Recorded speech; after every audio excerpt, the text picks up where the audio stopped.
I decided about, I guess, towards the end of Trump's first term, when the whole border crisis topic was really heating up, that nobody seemed to be asking the question, what is going on the southern side of the border? I mean, everything was about the border, but it seemed to me that an obvious question is, well, why are millions of people stampeding our border? So I decided to go on the southern side of it to see what's happening. And of course, CNN was reporting, well, it's due to climate change, which is complete nonsense.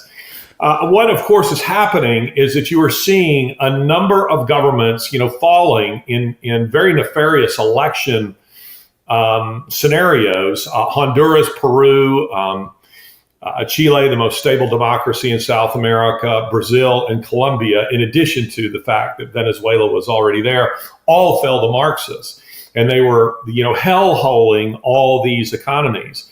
And so people were doing what any of us would do. They were trying to flee to countries where they could feed their families. And what I kept noticing, Chad, when I would go into, say, cartel towns in Western Colombia, even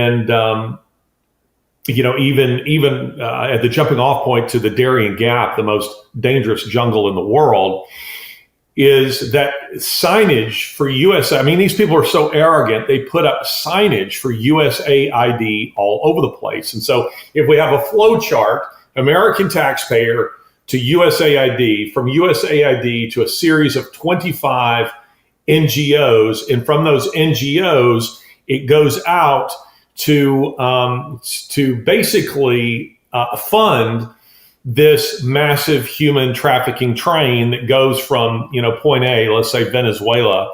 I'd say a plurality of those from South America going to the U.S. were Venezuelans, all the way to and through our border.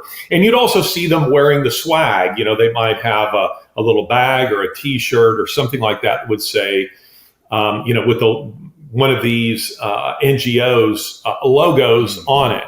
The most common of which I saw was IOM, which is a UN NGO, International Organization for Migration, sometimes OIM, Organization for International Migration. So I was seeing this and I kept screaming, Chad, for years, somebody needs to really drill down into this. And the funny thing is, earlier this year, or rather late last year, I was coming down just as the presidential election was taking place to see how that was impacting immigration. And Lori said to me before I left, she said, do you really think it's worth it?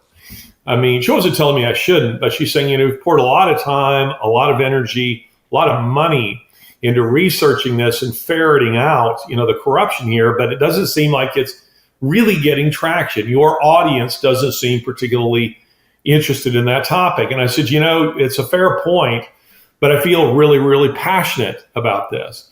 And the next thing you know, I'm doing Steve Bannon's show. That's in January of this year, where I'm explaining USAID's connection to illegal immigration. And Donald Trump was watching the interview.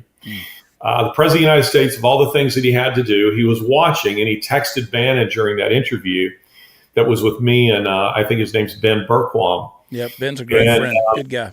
And the president said, essentially, I'm paraphrasing him, but tell them this is really excellent information, and we'll destroy USAID. So it suddenly felt like, we were making progress.